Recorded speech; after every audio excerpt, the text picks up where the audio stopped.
Kings and the Lord of Lords. Let's begin to adore Him, the one that seated upon the throne that is not to share His glory with Him. Let's begin to say something wonderful to His holy name, because it's worthy of our praises. It's worthy of our worship. Is the King of Kings, I am that I am. Is the Adonai, the I am that I am. Father, Lord, we thank you. The ancient of the Lord. That, Lord, we give you all the glory. Thank you, Lord. Thank you, Holy Spirit. Thank you, I am that I am. Akakaya Akajiova Nemema Ore Bubeya Kene Wari Nebena Isirikanu Kena Digi Atata Akakaya Akajiova Nemema Akakaya Akakaya Akaya Akajiova Nemema Rebubeya Kele Wari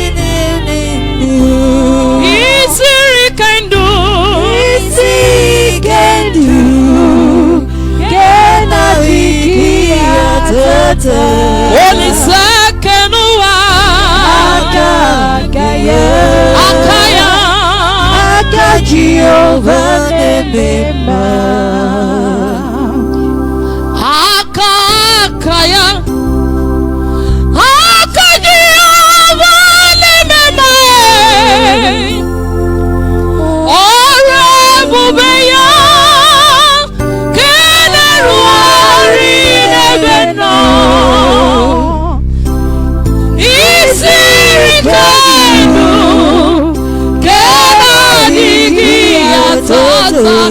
Akakaya Akakaya Akaya Akajiova Nemema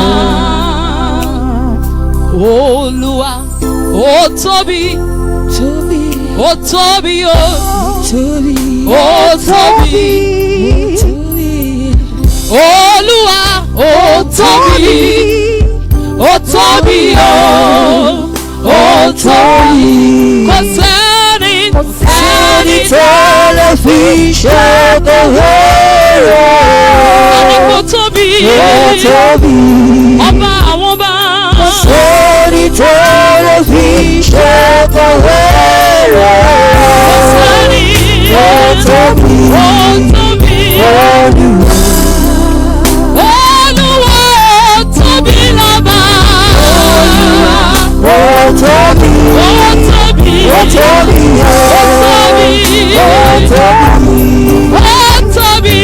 Olúwa ó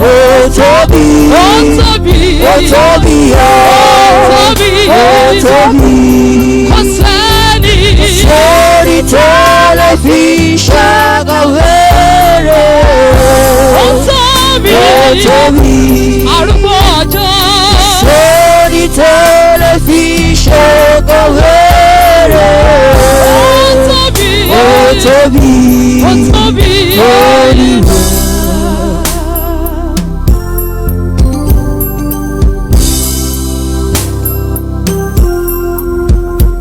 Begin to thank Him. Begin to worship His holy name, because He's the King of Kings and the Lord of Lords.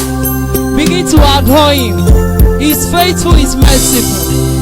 Oh, Tobi, Olúwa. His name is higher above all names. His name is Jesus. His name is Lord. His name is higher than every other.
jẹ́ ká gbàdúrà.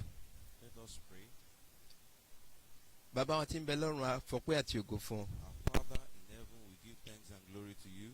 Ọlọ́run májẹ̀mú a fi ìyìn fún orúkọ mímọ́ yín. God of covenant, we give praise to your holy name. Bàbá gbé ọ̀gá fún ohun tí ẹ ṣe lọ́sẹ̀ tó kọjá. Father, we magnify you for what you did last week. A dúpẹ́ bí ẹ ṣe gbàgbó ìṣàkóso. We thank you for how you took total control. A dúpẹ́ bí ẹ ṣe ràn wá lọ́wọ́. We thank you for how you helped us. Mo fọpẹ́ àti ògo fún Ọlọ́run àánú. We give thanks and glory to you, God of mercy. Olúwa gba ọpẹ́ wa. Lord, accept our thanks. Olúwa gba àyẹn wa. Lord, accept our praise. Bàbá mo gbé ọ̀gá fún ohun tí ẹ tún ṣe láàárọ̀ yìí.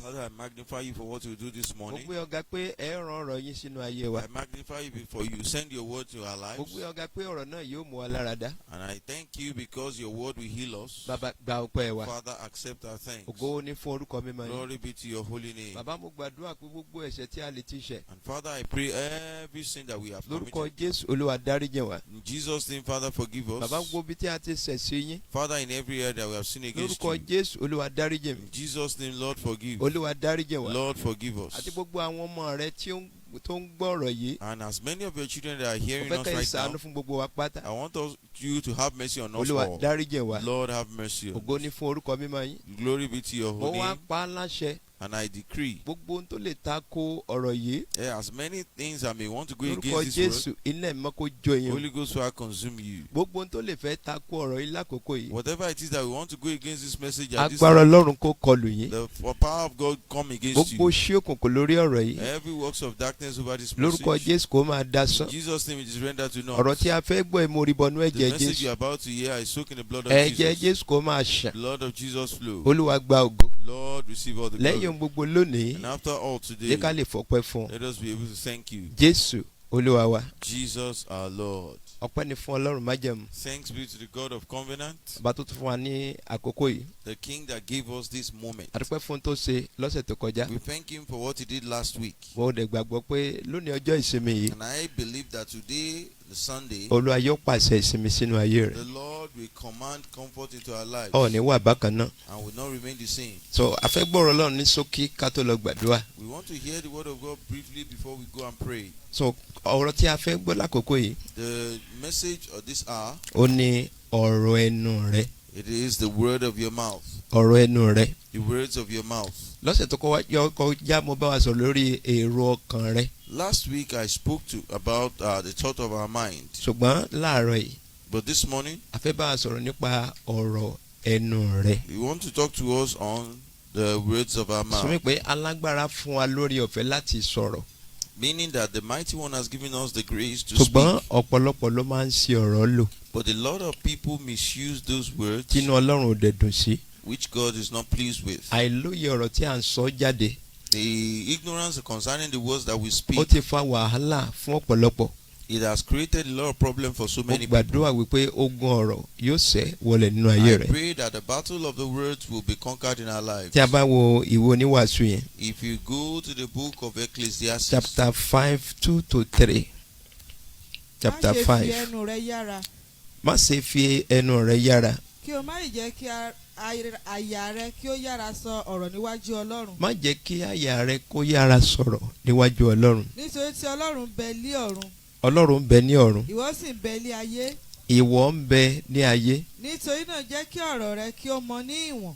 Bàbá ní kí ọ̀rọ̀ rẹ kó mọ ní ìwọ̀n. Father says, let thy Nítorí words be pé few. nípa ọ̀pọ̀lọpọ̀ iṣẹ́ ni àlá ti wá. Yes. Bẹ́ẹ̀ ni nípa ọ̀pọ̀lọpọ̀ ọ̀rọ̀ ni a mọ ohun aṣiwèrè. Amen. Amen. So mí pé nípa ọ̀rọ̀ sísọ la máa ń mọ ohun àwọn aṣiwèrè. Meaning that through the words of the mouth we know the voice of the foolish. Àwọn aṣiwèrè la pè ní àwọn òmùgọ̀. It is the foolish ones that are referred to as the Àwọn tí ignorant wọn ò ones. gbọ́n nípa ọ̀rọ̀ tí wọ́n ń sọ. Those that are not wise concerning the words that they speak. Ọ̀rọ̀ lè gbé èèyàn sókè. The words can raise a man up, Ọ̀rọ̀ sì lè já èèyàn bọ́. and the words that you speak can also Ọ̀rọ̀ bring tó you máa low. já ọ bọ́ nínú ẹ̀mí àti nínú ara. The words that will make you fall physically and spiritually. Lórúkọ Jésù ọ̀ ní bá wọn sọ láyé. In Jesus' name, you will not utter such. Torí àìlóye ọ̀rọ̀ tá à ń sọ ó ń affect wa púpọ̀. Because of the fact that we are ignorant concerning the words that we speak, we are being affected. Ọ̀pọ̀lọpọ̀ ní ọba ti go far. A lot of us would have gone far, Ṣùgbọ́n nípasẹ̀ ọ̀rọ̀ but through the words that we speak, a rí pé àjàbọ́. they fell, tí ó sì yẹ kó rí bẹ́ẹ̀. which ought not to be. Gbogbo aládùá I pray ogun ọ̀rọ̀ tí a fi ń yọ ayé rẹ lẹ́nu. the battle of your words that is used to trouble our life, Ọ̀gá ògo máa ṣẹ́gun ẹ̀ láàárọ̀ the yìí. Most High God will conquer it this morning, Kò ní borí ẹ̀ lórúkọ and ti it will Jésù. not overcome you in Jesus' So mo name. fẹ́ ká tẹ̀síwájú. I want us to progress. So ọ jẹ́ ká wo ìwé Jacob yẹn náà. Go to the book of James. Chapter 3 verse 2.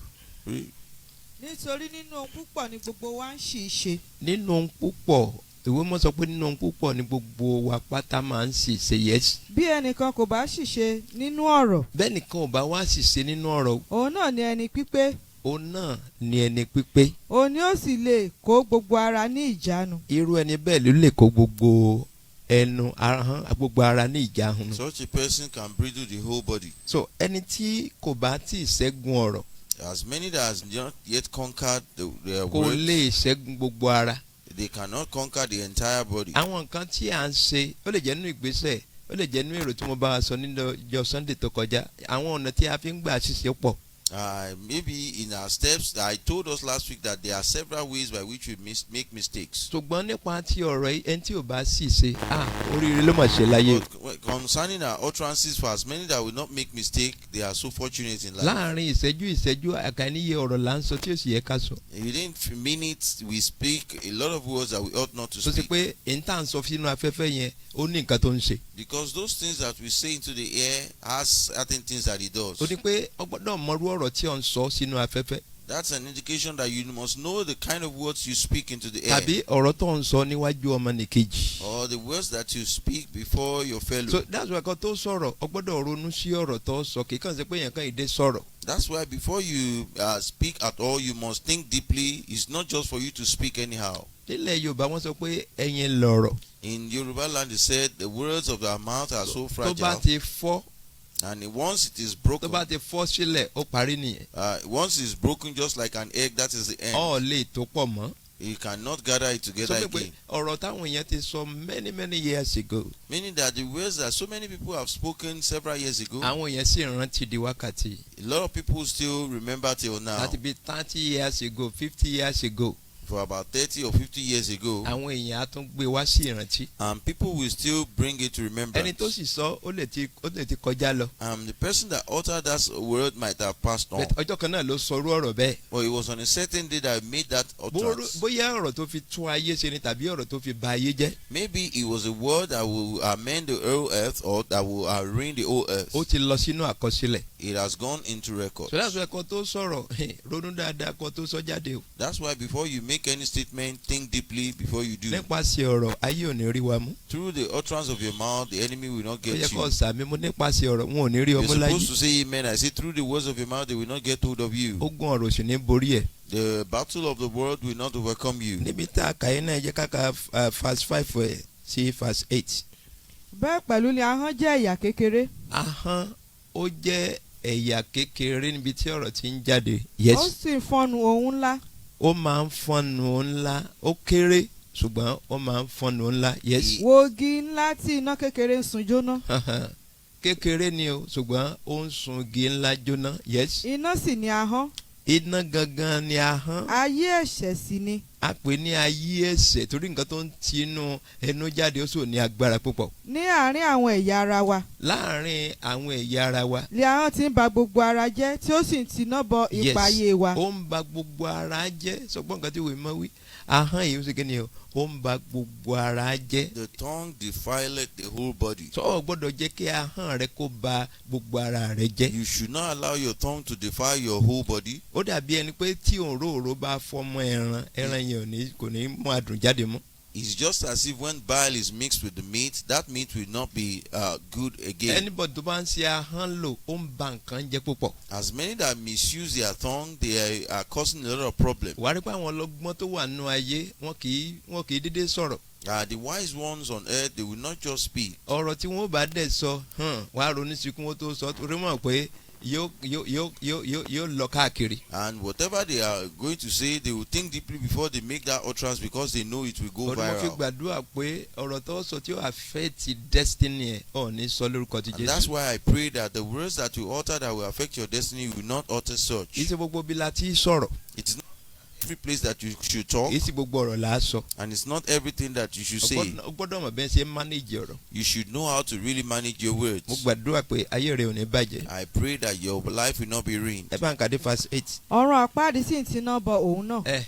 ọ̀run àpáàdì náà ti ná bọ̀ náà. nítorí olúkúlùkù ẹ̀dá ẹranko yes. àti ti ẹyẹ àti ti ejò yes. àti ti ohun tí ń bẹ lé òkun lé à ń tù lójú. gbogbo wọn la máa ń tù lójú. ifo gan tá a bá gbé kìnìún tá a bá gbé wá sínú ilé kìnìún á sì kìnìún á tún máa gbọ́ ti olówó rẹ̀. And even if you bring a wild lion into the house, àti ara àwọn tó ṣe kìnìún tó gbéjò sínú ilé tí wọ́n gbọ́bọ sínú ilé wọ́n gbọ́ ti àwọn olówó wọn. there are people that have snakes or even the monkey in their house and they are able to tame them. ṣùgbọ́n ahọ́n kò sí ẹni tó lè tú lójú. But no one is able to tame a tongue. kò sí ẹni tó lè tú lójú. No one can be able to tame the tongue. àfọlọ́ nìkan ló lè gba ìṣàkóso ahọ́n. Except the Lord alone can take control over the nígbà tó bá tongue. fàyè ẹ̀ fún Jésù tó ṣe pé ẹ̀mí mọ́ ló ń control rẹ̀ nìkan. Except you give your life to Jesus and the Holy Spirit is controlling your life alone. ṣùgbọ́n tí ò tí ì mọ Ọlọ́run tí ò tí ì yọ̀ǹda gbogbo ara ẹ̀ fún Ọlọ́run àti control ahọ́n ò lè o. But as many that are yet to know God and to surrender their life to God, to control their tongue will be quite difficult. Ọlọ́ máa ń kọ́ sí èèyàn wípé ọ̀rọ̀ tó fẹ́ sọ yẹn má sọ torí pé ó lè ba nǹkan jẹ́ mọ́ ọ lọ́wọ́ o. And that is the spirit that will caution you that what you are about to say, do not say it because it can cause problems. ọ̀pọ̀lọpọ̀ ló sì ń regret lórí ọ̀rọ̀ tí wọ́n sọ láyé. And a lot of people still regret concerning the several utterances that they nígbà have wọn bá made. sọ tán wá ní kí ló dé táwọn tiẹ̀ wá fi sọ̀rọ̀ ọ̀rọ̀ báyìí. And after they might have uttered that statement, they will then begin to regret so it. wá máa kábàámọ̀ lórí ọ̀rọ̀ tí wọ́n ti sọ. And they will then begin to regret over all that they have said. mo gbà ládùúgbà ẹ̀mí mọ́ pray. yóò ràn ọ́ lọ́wọ́ láti òní yìí lọ. The Holy Spirit will help you from now on. ọ̀ ní sọ̀rọ̀ sọ lórúkọ ti You Jésù. will not say the wrong things in Jesus' ọ̀rọ̀ name. tí ó máa gbé ayé rẹ sókè ó ní wàá máa sọ lórúkọ ti The words Jésù. that would help your life are the words that you say in ọ̀rọ̀ tó Jesus' máa name. kó bá ọ̀ ní sọ. The words that will implicate you, not utter. torí ìgbà míì wà tọ́rọ̀ bá jáde ó lè jẹ́ àkóbá lọ́dọ̀ olóore. Because sometimes when you speak a word, it might implicate you even before your benefactor. ẹlòmíì ọ̀rọ̀ tó sọ kò ní mọ̀ pé olóore ti gbọ́. The words that some people speak, they will never realize that the benefactor has heard. a wá dá ìrònú sílẹ̀ fún ẹni yẹn. And then it will create a problem for that person. bẹ́ẹ̀ ni ọ̀rọ̀ téèyàn bá sọ ń gbà mí ó lè jẹ́ àkóbá lọ́dọ̀ bàbá. And the words that you utter sometimes can implicate you even before the ó Father in nírú heaven. ọ̀rọ̀ tó lè sọ níwájú ẹlẹ́dàá. There are certain utterances that you should not make before the kò sírù Creator. nǹkan tó ń pass through ọ gbọ́dọ̀ mọrú ọ̀rọ̀ tó sọ níwájú Ọlọ́run. No matter what you are passing through, you should know the right utterance to make kì í before ṣe God. gbogbo ọ̀rọ̀ ló gbọ́dọ̀ jáde nígbà tó bá wà níwájú Ọlọ́run. It is not every word that you should speak when you are in the presence of God. mo gbàdúrà pé ọ̀ ní sí ọ̀rọ̀ sọ. I pray that you will not miss the wrong abárí thing. Jésù Olúwa Yeah, if you observe Jesus the Savior, bàbá wa our Savior, nígbà tó wà láyé while he was still on earth, àárín ibi tí a ti gbá àṣìṣe ọ̀rọ̀ mọ́ lẹ́nu. there was never a place where he uttered the wrong statement. rárá o Never. gbogbo ìgbà tí Jésù Olúwa lò láyé For all the time he spent here on earth, kò sọ̀rọ̀ èpè he never uttered a wrong kò word. sọ̀rọ̀ ebú He never insulted anyone. kò sọ̀rọ̀ ìbínú. He never uttered any so word out of ọ̀rọ̀ anger. rere ló ń ti ẹnu bàbá jáde. He uttered the right words at every point in ebùkẹ́ time. táwọn yẹn bá sọ̀rọ̀ sí bàbá máa dákẹ́. Even when people insult him, the father will be quiet. gbogbo báwọn Farisí dé dìde ogun sí tó irọ́ bàbá ò sí kí ni kò sí ọ̀rọ̀ lò. As much as the Pharisees rose against him, the father never said the wrong thing. ọ̀rọ̀ tí à ń gbọ́ lẹ́nu Jésù Olúwa ni ọ̀rọ̀ ọlọ́gbọ́n. The words that we hear from Jesus the Savior are the words of the wise one. so ìgbà míì tán bá fẹ́ tẹ́mtẹ̀ wò pẹ̀lú ọ̀rọ̀ so bàbá sí kí ni àfọ̀gbọ́n dá wọn lóhùn. And sometimes when they want to tempt him or concerning the words of his mouth, he will answer them with wisdom. so ìwọ náà mọ̀ pọ̀ sí wa nú ayé You should realize that you are still on earth. arìnrìn àjò ni ọ́. You are a sojourner. dákun mọ irú ọ̀rọ̀ tó máa sọ láti wákàtí yìí lọ. Know the kind of utterance that you make from now on. bóyá òun gan ló àfẹ́tẹ̀ lọ́dún tó kọjá yẹn. It might well be what has affected you throughout last bóyá year. ọba ti débi tó ń lọ gan. Maybe you would have gotten to your so destination. but this year èyí tó kù nú ọdún yìí jẹ́jọ́ mọ̀ pé Ọlọ́run sì lè ṣe ìyanu nú ayé But for rẹ̀. this year, for the rest of the days in this year, the Lord can wrought wonders in so your life. dákun má sí ọ̀rọ̀ sọ mọ́. Please do not utter the wrong so statement tí o bá nídìí anymore. ò ní gbọ́rọ̀ yìí. If there is no reason, you wouldn't have been hearing lórúkọ this ti message. Jésù ẹnikẹ́ni nínú wa tí a bá ṣe ń gbọ́ mi àní sí ọ̀rọ̀ sọ láyé. Jesus' name, none of us will utter the wrong statement in life. so màá kàn ẹ jẹ́ wo àwọn àpẹẹrẹ díẹ̀ ká tó lọ gbàdúrà. Let's see some examples before we go and pray, so that a lè fi kẹ́kọ̀ọ́. that we can learn a lesson. now tí a bá wo àwọn olè méjì If we look at the two robbers lórí igi àgbélébùú on the cross, so pẹ̀lú Jésù Olúwa. that they were with Jesus Savior, tẹ́ mọ̀ pé ọ̀rọ̀ wọn sọ. they uttered the statement. tá bá wo ìwé Lúùkù yẹn. If you look at the book of Luke, Luke 23 ìwé Luke orí kẹtàlélógún, 39 to 43. àti ọ̀kan nínú àwọn arúfin àti ọ̀kan nínú àwọn arúfin. tí a gbé kọ́ ń fi ṣe ẹlẹ́yà wípé mo fẹ́ ká farabalẹ̀ gbọ́ nǹkan tí wọ́n ń kà. yes. bí ìwọ bá ṣe Kristi bí ìwọ bá ṣe Kristi. gba ara rẹ àti àwa là. ọ̀rọ̀ kan ló ń jáde yẹn o.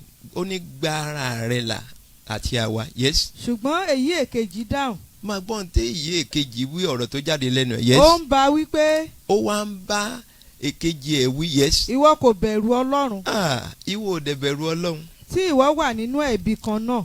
ó wà nú ẹ̀bi kan ó tún ń sọ̀rọ̀ òdì. yes. ní tiwa ní tiwa. wọ́n jàre nítorí èrè ohun tí a ṣe ni àwa ń jẹ. ṣùgbọ́n ọkùnrin yìí ṣùgbọ́n ọkùnrin yìí kò ṣe ohun búburú kan. kò so ohun búburú kan. ó sì wí pé Jésù yes. Olúwa rántí mi nígbà tí ìwọ bá dé ìjọba rẹ. nígbà tó bá dé ìjọba rẹ dákun rántí mi o. yes. Jésù sì wí fún pé Jésù wá wí fún pé lóòótọ́ ni mo wí fún ọ. lónìí yìí pẹ̀lú mi ní paradísì. ní wàá pẹ̀lú mi ní paradísì. ẹ wo ọ̀rọ̀ tó gbèrò. look at the orphans that helped his life. ara nù Olúwa. In the Lord, agbára wà nù ọ̀rọ̀. power in our word.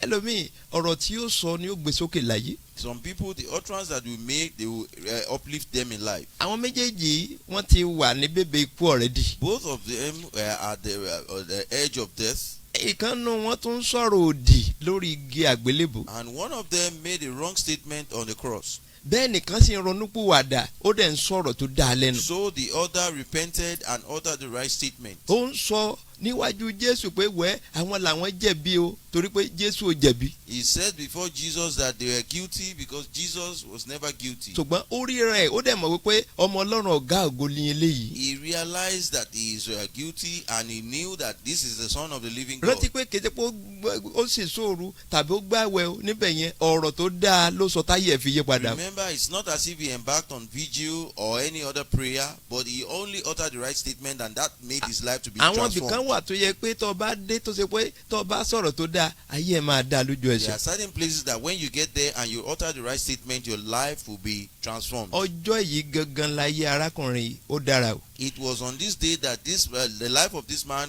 got better nítorí ọ̀rọ̀ rere tó ti ẹnu ẹ̀ jáde. because of the right statement that he made. níwájú kọ́sítọ́mà ẹ̀ irú ọ̀rọ̀ wo ló ń sọ jáde. Customer, what are the utterances that you make? níwájú àwọn tó lè ràn ọ́ lọ́wọ́ irú ọ̀rọ̀ wo ló ń jáde For lẹ́nu. those that can help you, what are your utterances? ọ̀rọ̀ mọ̀ lágbára púpọ̀. The words of our mouth are quite powerful. ìkejì lọ́jọ́ yẹn òun lọ sọ́run àpáàdì. Then the second one, on that day, he ended in hellfire. èyí àkọ́kọ́ nítorí pé ó sọ̀rọ̀ ọ̀rọ̀ tó dára ọ̀rọ̀ tí gbé ní ró ó dẹ̀ sí kí ni ó lọ sí paradíṣe lójú ẹsẹ̀. And the other one, because he uttered the right statement, the statement that can uphold the man, then he went straight to ara paradise. nínú Olúwa Brethren in the Lord, ẹ̀kọ́ ni mo fẹ́ ká kọ́ láàárọ̀ yìí. I want us to learn a lesson this morning. wo ọ̀tọ̀ làwẹ̀ Fasting is different. ọ̀tọ̀ ní sùúrù Keeping vigil is different. ọ̀tọ̀ làdúà And prayer is equally different. ọ̀tọ̀ tún ní ọ̀rọ̀ tó ń ti ayé rẹ̀ jáde. And the words that you utter out of your mouth, it's wo different. ẹlòmíì gba àdúà gan seriously. Some people can pray powerfully. tọ́ bá ní kó gbàdúrà 24 hours láì stop ó mọ̀ màdúrà gbà o. If he's asked to pray for 24 hours, not stopping at all, he can do that. ègbè problem ẹ̀ wà ní ọ̀rọ̀. But the only problem he has is the words of the bó mouth. ṣe lo àìkàníye wákàtí nínú àdúrà yẹn bẹ́ẹ̀ náà ni ó fi ọ̀rọ̀ tí ó fi bà gbogbo ẹ̀ jẹ́. With the long hours that he has spent in prayer, so will he ruin all his prayer through the words of wọ́n á the máa mouth. gbọ́ ńgbà tẹ́lẹ̀ pọ̀lọpọ̀ bá jáde níbi ilé àdúrà àwọn ọ̀rọ̀ burúkú tí wọ́n máa tẹnu wọn jáde. A lot of people, when they get out of the house of prayer, they're terrible statement that they make. àwọn ò dẹ̀ mọ̀ pé áńgẹ́lì ń bá wọn lọlé. And they never realized that an angel was going with wọ́n them. mọ̀ pé áńgẹ́lì ń wọ́ọ̀chì wọn gbogbo nǹkan tí wọ́n ń sọ lẹ́nu. They never realized that the angel is watching them so concerning that's all why that they tó o say. bá gbàdúrà tán o gbọ́dọ̀ mọ irú ọ̀rọ̀ tó ń sọ lẹ́nu. And that's why after you might have prayed, you must know the kind of utterance má that bá you wọn make. sọ̀rọ̀ burúkú láyé. Never make a wrong utterance in dípò tó life. bá wà nínú ilé ọlọ́run dákun mọ irú ọ̀rọ̀ tí ó sọ. Please, even when you are in the house of God, know the kind of statement that you ẹlòmíì tó make. bá jókòó church àwọn ọ̀rọ̀ burúkú ló máa ń sọ. And some people, even when they are seated in church, they make a wrong statement. kò sì mọ̀ pé níwájú ọlọ́run ló ti ń sọ gbogbo àwọn And ọ̀rọ̀ they yìí. never realize that they are making such statement before God. ké bá àṣepọ̀ wà nínú yàrá rẹ rántí ọ̀rọ̀ tó ń sọ.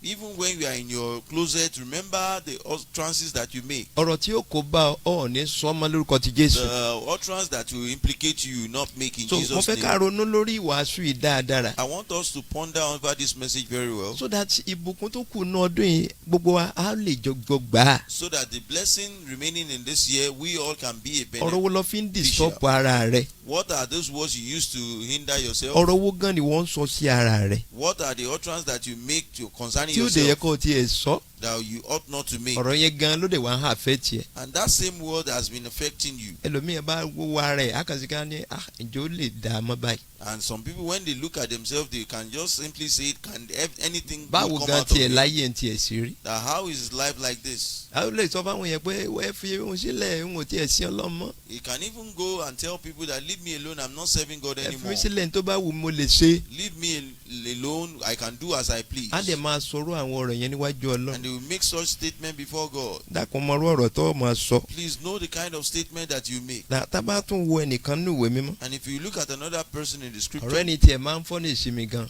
then this person's case is quite funny. now nígbà tí Sọ́ọ̀lù kú While Saul died, mo ń sọ nípa Sọ́ọ̀lù ọba I am talking about Saul the king, ará Amálẹ́kì the people of Amalek, èyí tó wá túfọ̀ fún Dávidi. that came to share the bad news for David. ó bá dọ́dọ̀ Dávidi. And he got to the presence of David, ó ní òun ti pa ọ̀tá rẹ o. that he has succeeded in killing your enemy. so wo adé tó gbé sórí òun ni mo wá gbé fún ọ yìí. Here is the crown on his head that I have brought for you. ó lóun gan lòun pa Sọ́ọ̀lù ọba. He declared that he was the one that killed Saul the king, láì dẹ̀ fi nǹkan kan kàn án rárá. without even knowing anything about his death. kí ló fa wàhálà fún. What brought problem for him? ọ̀rọ̀ ẹnu ló fa wàhálà fún. The ways of the mouth caused problem for him, torí pé òun náà fẹ́ gbajúmọ̀. because he wanted to be famous. ó rò pé Dávidi yóò support yín. He thought David would be pleased with what he had, lójú what he just ẹsẹ̀ ní said. Dávidi sọ pé ó yá ẹ bá ń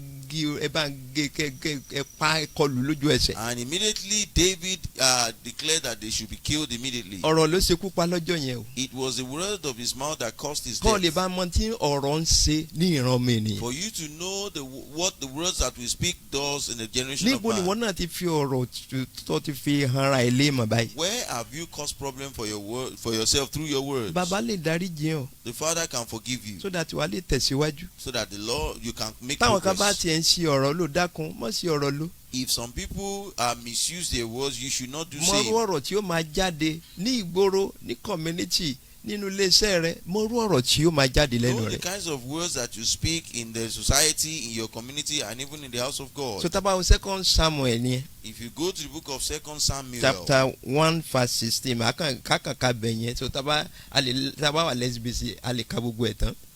Dávidi sì wí fún pé yes ẹ̀jẹ̀ rẹ ń bẹ ní orí ara rẹ. ẹ̀jẹ̀ rẹ ń bẹ lórí ara rẹ. nítorí pé ẹnu rẹ ni ó fi jẹ́wọ́ pé ẹnu ẹ lọ fi jẹ́wọ́ pé èmi ni ó pa ẹni àmì òróró ìwọ Olúwa. lọ pa Sọ́ọ̀lù ọba o ntọ́ sọ nìyẹn o that was what you said, òun la fi pa ọ́ and that was why you are torí killed. pé wọn kì í fọ kẹ́ni àmì òróró Ọlọ́run. Because no one should touch the anointed of mo God. gbàdúrà o I pray ọ̀rọ̀ ẹnu rẹ ọ̀rọ̀ pé mò ń rí bíi tẹ kò ní kó bọ̀. the words of your mouth will not implicate you. bàbá máa ràn ọ́ lọ́wọ́. The Father will help you, ìwàásù yìí kò ní lọ lásán lórí ẹ̀. and this message will not go in vain over your life. náà mo fẹ́ káwọ àwọn ẹ̀sánpù tá a lè ṣe pọ̀ ṣùgbọ́n mo kàn ń sọ díẹ̀. We have several examples, but I will only mention a few. a ti bá wa sọ gbogbo àwọn lẹ́ẹ̀ náà rí. We have equally shared it with us before. so a kà tó ń gbọ́ afresh. We only hear this afresh. Olúwa yóò ràn ọ́ lọ́wọ́. The Lord will help us. so ẹ já wo ìwé Númérì yẹn náà. Go with me to the book of Numbers. chapter 13 verse 30. Orí kẹtàlá ẹsẹ̀ ọgbọ̀n. Kálẹ́bù sì pa àwọn ènìyàn lẹ́nu mọ́ níwájú Mósè. yes ó sì wí pé ẹ jẹ́ kí a gòkè lọ lẹ́ẹ̀kan. ẹ jẹ́ á gòkè lọ lẹ́ẹ̀kan. kí a sì gbà á. ká lọ gbà á. nítorí pé àwa lè ṣẹ́ ẹ. àwa lè ṣe é. yes. ṣùgbọ́n àwọn ọkùnrin tí ó bá gòkè lọ wí pé. àwọn tí wọ́n jọjọ gòkè lọ gbọ́ nǹkan tí wọ́n.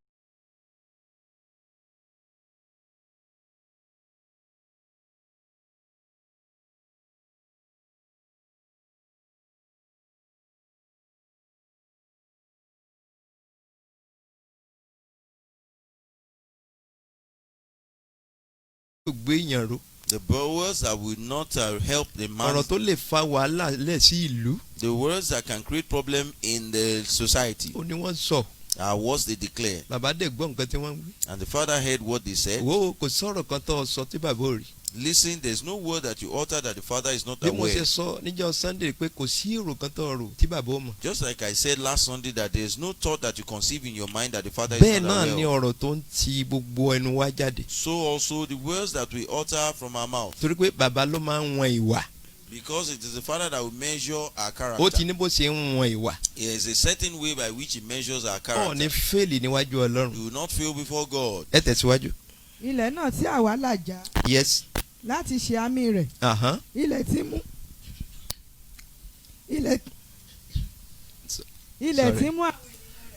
ilẹ̀ tó mú àwọn èèyàn rẹ̀ jẹ ni yes. tí gbogbo ènìyàn tí àwa rí nínú rẹ̀ jẹ́ ènìyàn tí ó sígbọnlẹ̀. àwọn èèyàn tá a rí nínú ẹ̀ ó jẹ́ èèyàn tó sígbọnlẹ̀ ẹ tẹ̀síwájú. àti níbẹ̀ ni àwa gbé rí àwọn òmìrán. àwọn ọmọ Ánákì. àwọn ọmọ tí ó Ánákì. ti inú àwọn òmìrán wá. yes. àwa sì dàbí ẹlẹ́ngà ní ojú ara wa. ọ̀rọ̀ tó jáde lẹ́nu wọn nìyẹn wọ́n láwọn dàbí tata sọ gbọ́ nǹkan báyẹn. That is the statement that they made, that they were just like grasshoppers. níwájú ọ̀tá wọn láwọn dàbí tata. They are saying that before the enemy they are just like grasshoppers. sọ ma pé ọ̀rọ̀ tó bá sọ jáde òun náà ni wọ́n á sí kéde o wọ́n á bọ̀ sámi sínú ẹ̀. You understand that any utterance that you make, they will say amen to it in the spirit. so wọ́n ṣe sọ pé àwọn dàbí tata wọ́n dàbí tata náà bẹ́ẹ̀. As they declared that they were just like grasshoppers, then they were like grasshoppers. àwọn ọmọ ológun àwọn ọmọ májẹ̀mú wọ́n láwọn dàbí tata. The glorious children, the children of covenant, they declared that they are just like grasshoppers. ìwọ náà ò mọ̀ bó ṣe jẹ́. You do not also know who you are.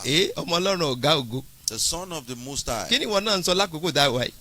What are those things you say at this time? kí ló ń sọ sí ayé rẹ kí ló ń sọ sáwọn ìdílé rẹ kí ló ń sọ sí èèyàn. What do you say to your life? What do you say to your family? What do you say to other people? ọ̀rọ̀ ẹnu rẹ yóò sọ bó ṣe jẹ́. The words of your mouth will determine who you are. lórúkọ Jésù ọ̀ ní kó bára rẹ̀. In Jesus' name, you will not implicate yourself. yes ẹ bá ń ka 14 chapter 14 verse 6. àti Joshua ọmọ Núnì. àti Kẹ́lẹ́bù ọmọ Jéfúnè. yes. tí ó wà nínú àwọn tí ó ṣe àmì ilẹ̀ náà. fa aṣọ wọn ya. wọ́n fa aṣọ wọn ya. wọ́n sì sọ fún gbogbo ìjọ àwọn ọmọ Ísírẹ́lì wípé. yes. ilẹ̀ náà tí àwa là já láti ṣe àmì rẹ̀.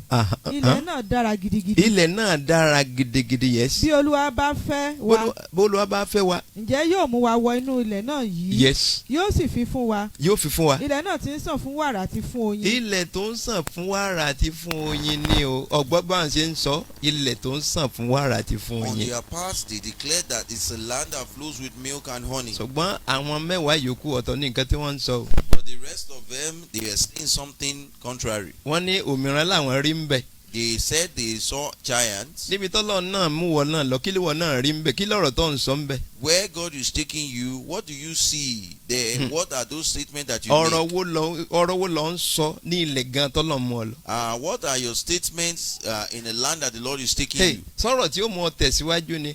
The enemy. wọ́n lè fẹ́ disturb o. It might eventually disturb you. ó gba aládùúgbà. I pray. wàá débi ilẹ̀ Kénáánì lórúkọ ti You Jésù. get to your Canaan land in Jesus' mo name. mọ̀ ọ̀pọ̀lọpọ̀ ayé tẹ̀ ń gbọ́ mi. As many of you hear me, ilẹ̀ Kénáánì kan bẹ wájú yín. there's a Canaan land ahead of us. wàá débẹ̀ lórúkọ ti You will Jésù. get there in Jesus' name. àwọn tó ń gbọ́ láti bí ọ̀sẹ̀ díẹ̀ sẹ́yìn so that nǹkan tó lè fẹ́ disturb ẹ ò ní ọ̀ ń gbọ́. And the message that you hear for some few weeks back are those things that can disturb you. so that wàá lè débẹ̀. So that you can get there. àwọn ògo míì ti rọ̀ dẹ̀dẹ̀ báyìí. There are some glory that is almost coming àwọn out. àṣeyọrí tó lágbára ń bọ̀ níwájú ẹlòmíì. There are great success ahead of some people. ṣùgbọ́n ní sùúrù má fi ọ̀rọ̀ disturb bàbá. But be patient and do not hinder the Father through your word. fi bàbá sílẹ̀ kó parí iṣẹ́ rẹ̀. Permit the Father to complete His work. ọ̀rọ̀ kan tó ń sọ kò ní mẹ́nì níwájú ẹ̀. The statement that you make before Him has no meaning ọ̀rọ̀ before rẹ ní Him. kọjọ́ máa jáde kínú rẹ̀ máa dùn sí ọ. Ensure that good words proceed out of your mouth for ọba Him to tẹ̀rẹ̀ be tó pleased fẹ́ with fi you. ọ̀rọ̀ kan disturb ẹ pò lẹ́gbẹ̀ẹ́ rẹ̀ kí ìwọ sókè ní ọkọ̀ gbé báàgì ẹ̀kọ́ pò lẹ́gbẹ̀ẹ́. And if there's anyone that wants to disturb you with their words, move out of their sight ohun and tó take your bag. wo ẹlẹ́nu ló máa ń fẹnu sọ tó bá ti ń fẹnu sọ nǹkan tí ò dá tó ṣe mọ̀ kó lè fẹ́ affect destiny ẹ̀ pò lẹ́gbẹ̀ẹ́. And he or she lies with the mouth, and anytime you realize that somebody is saying something negative in your presence, move away from their presence. Caleb àti Joshua. Caleb and Joshua. àwọn ni bàbá rí. The father saw them. inú bàbá dẹ̀ dùn sí wọn. And the father was pleased with them. bàbá dẹ̀ promise wọn. And the father promised them. gbọ́ àwọn yòókù lórin fún aginjù. And the rest of them perish in the gbọ́ àwọn méjèèjì wilderness. àti ìdílé wọn. But the two of them and the rest of their family, bàbá fún wọn lórí ọ̀fẹ́ àti ìdílé the Kénáánì. father gave them the grace to get to the land of nítorí Canaan ọ̀rọ̀ tó dára tí wọ́n sọ. because of the right statement that they made. gbóńtọ́lọ́n bá ti sọ àwọn máa ń believe. Whatever the Lord says, they usually believe. ǹjẹ́ wọn náà believe nǹkan tí bàbá ti sọ ṣe ayé You rẹ̀. also believe what the father has said concerning you. so dákun mọ́ sọ̀rọ̀ òdì rárá. bọ́ bá tiẹ̀ ń sọ tẹ́lẹ̀ dákun stop. If you have been fond of doing this before, put a wà á stop to it. débi ìléparí rẹ̀ lórúkọ ti You Jésù. get to your place of success in so Jesus' eléyìí name. náà ṣẹlẹ̀ sí Miriam àti Aaroni. This equally happened to Miriam and Aaron. àwọn méjì kan náà látún rí yẹn. That is another two set of people. nígbà tí Mósè gbé ìgbésẹ̀ bóyá ó ṣe kíni ó ní ìyàwó. When Moses took a step and wanted to get married, so wọ́n bá bẹ̀rẹ̀ sí sọ̀rọ̀ òdì sí. and he began to utter the wrong pé statement, Olúwa sọ wípé that the Lord says, ẹ̀ẹ́dẹ̀ bẹ̀rù láti sọ̀rọ̀ òdì sí ìránṣẹ́ mi. you are not afraid to say the wrong thing concerning my servant. lẹ́tọ̀ọ́ láti sọ̀rọ̀ òdì sí. You have no right to speak to him the Torí way you have done, mọ̀ bóyá èmi mo ní kó gbégbèsè tàbí èmi kọ́. because you do not know whether I'm the one that instructed him to take that step or ẹ̀dẹ̀ not. wa ńlá ni wọ́n á sọ̀rọ̀ oríṣiríṣi sí. And you are able to open your mouth and say something bad bàbá concerning ní him. rárá ó ní forgive mi. And the father said he will never forgive them. Olúwa dẹ̀ ó sì kí ni ó sọ ọ́ adẹ́tẹ̀ ọjọ́ méje péré. And he became a leper for just 7 so days. láti fi kọ́ Miriam láti fi kọ́ lẹ́kọ̀ọ́. To be a lesson unto Miriam. so that yóò jẹ́ ẹ̀kọ́ fún ìran tó ń bọ̀. So that it will be a lesson for the coming pé ìwọ generation. náà kan gbọ́dọ̀ dédé máa sọ̀rọ̀. That you should not just talk anyhow. mo pity àwọn ọ̀dọ́ this time. I pity a lot of the youth at this time. tẹ́bá lórí internet àwọn ọ̀rọ̀ burúkú wọ́n máa sọ sáwọn ènìyàn sí gọ́ọ̀mẹ̀ntì sí àwọn ìránṣẹ́ Ọlọ́run. ó mà ṣe o. On the social media, they make wrong statements to the government, to the ministers of God, and to other people. lẹ́nu wa àwọn ọ̀rọ̀ burúkú. From our mouth, we utter the wrong statements. ìwọ mọ bí wọ́n ti bẹ̀rẹ̀ ni. Do you know where they started from? torí pé kò sẹ́ni tó dé ipò tọ́lọ́run kọ́ tàbí Ọlọ́run ò mọ̀ sí kò sẹ́ni tó wà nípò kan tọ́lọ́run ò mọ̀ sí. There is no one that will get to a certain position and the Lord is not aware of it. whatever nǹkan tí ẹnìkan ṣe kí ló dé tó fi sọ̀rọ̀ òdì ṣé kí ni o fi ní sùúrù jẹ́ kí Ọlọ́run kó ṣe ìdájọ́ má ṣe ìdájọ́. Whatever anyone says, why would you make a wrong statement? Permit God to judge them, and you should not be the one to judge. èèyàn ní ìwọ gan ò pé. You are just human. You are not perfect on your own part. tẹlomi lọ rí ẹlòmíì lọ rí pàkọ́ tiẹ̀. You are only watching another people's problem, but other people can see yours. ó ti yẹ kó o fi máa gbàdúrà ìwọ náà tó ń bá wọn sọ̀rọ̀ òdì. But rather than for you to be praying, you are making a wrong statement. dákun má sí ọ̀rọ̀ lò mọ́. Please do not misuse your word again. be very careful. Ẹ jẹ́ ká ṣọ́ra be gidigidi. very careful. Let's be very careful. ihun tó ń bọ̀ yìí lágbára ju tí wọ́n ń sọ káàkiri lọ. What is coming is quite much more powerful than what you say. má jẹ́ kí ọ̀rọ̀ kó affect nǹkan tó ń bọ̀ yìí. Do not allow the words that you speak to affect má what jẹ́ is kí coming. bàbá gbọ́ àwọn nǹkan tó ń tẹnu ẹ jáde yìí. Do not permit the Father to hear what is proceeding from your mouth, kó má bàa disturb nǹkan tó ń bọ̀ yìí. so that it will not disturb what is coming. mo gbàdúrà I pray, àtọkùnrin tó ń gbọ́ mi àtobìnrin tó ń gbọ́ mi. both the male and female that hear me, ọ̀rọ̀ ni kó bá yín lókè. the words will not implicate you mo fẹ́ kọ́ above. sàmì yẹn ọ̀rọ̀ ni kó bá ọlọ́dọ̀ bàbá. I pray that the words that you speak will not implicate you before the Father. now Jóòbù náà ó àárín kankan kan náà wé Jóòbù yẹn. We are also able to see something in the book of Job. chapter 2 verse 9 to 10. nígbà náà ni aya rẹ̀ wí fún pé. aya rẹ̀ wí fún pé. ìwọ di ìwò òtítọ́ rẹ mú síbẹ̀. ó sì di ìwò òtítọ́ mú síbẹ̀ yes. bú Ọlọ́run kí o sì kú. bú Ọlọ́run kí o sì kú wo nǹkan tí ìyàwó Jóòbù sọ. Look at what the wife of Job just said. níwájú Ọlọ́run before God. bú Ọlọ́run yẹn kó dẹ̀ kú. Curse God and die. ẹ wá wo nǹkan tí Jóòbù sọ jáde. ṣùgbọ́n òun dá a lóhùn pé. Jóòbù wá dá a lóhùn pé. ìwọ sọ̀rọ̀ bí ọ̀kan nínú àwọn obìnrin aláìmọ̀ye tí ń sọ̀rọ̀. sọ̀rí ẹni tó bá ń ṣe ọ̀rọ̀ sọ aláìmọ̀ye ni. See, anyone that speaks foolishly is ignorant. tó bá rẹ̀ tó ń lanu tó kàn ń pa á dé bó ṣe wù aláìmọ̀ye èèyàn ni. If you see anyone that open his or her mouth and close it anyhow, they are Jóòbù ignorant. mọ ìtumọ̀ ọ̀rọ̀ kò í dédé sọ̀rọ̀. Job understands the meaning of the word and will not just speak sọpẹ́ tá anyhow. a fi tì í lẹ́gbẹ̀ẹ́ ó mà ṣe o ó ṣe ọ̀rọ̀ lò. But the person that happens to be the wife will misuse the word. gbogbo àdúrà àwọn tó yẹ ọ káwọn ò ní kó bá ọ nípa ọ̀rọ̀. I pray that people around you will not implicate you through ẹ máa their word. tẹ̀síwájú. kí n la. yes. àwa wàá gba ire lọ́wọ́ Ọlọ́run. Jóòbù sọ pé ṣé àwo wa gba ire lọ́wọ́ Ọlọ́run. kí a má sì gba ibi. kéèyàn má gba bí ọjọ́ kan. nínú gbogbo èyí Jóòbù kò fi ète rẹ̀ ṣe. ìwé mọ́ sọ pé nínú gbogbo àwọn nǹkan wọ̀nyí tó ń ṣẹlẹ̀ sí Jóòbù fi ète rẹ̀ sọ̀rọ̀ òdì sí Ọlọ́run. The Holy Scriptures declare that of all that happened to Job, Job never uttered the wrong statement against God. mọ̀mọ́ kí ló ń là kọjá tó fẹ́ máa fi sọ̀rọ̀ òdì báyìí. What are those things that you are passing through that makes you want to utter the wrong statement? bọ̀dá kí ló ń là kọjá tó fẹ́ máa sọ̀sọ̀kúsọ. Brother, what are those things you are passing through that will make you to utter the wrong ọ statement? mọ̀ pé kò sí ẹni tó wá láyé tí ò ní là nǹkan kọjá. You should realize that there's no one that will come to this world without having a challenge. kò sí ẹni tó wá sáyé tí ò ní dé èbúté kan láyé tí ó ṣe pé a ní ǹjẹ́ mo ní Ọlọ́run báyìí. There's no one that comes to this world that will not get to a certain point in time that will not be looking at it that do I even have God at all? á dàbí ẹni pé àbí ò sí Ọlọ́run àbí mo gbẹ́kẹ̀lé Ọlọ́run àbí mo mọ Ọlọ́run àbí mi ò mọ Ọlọ́run. And then you begin to imagine that do I even trust in God? Do I know God or not? èbúté ni. That's a certain point.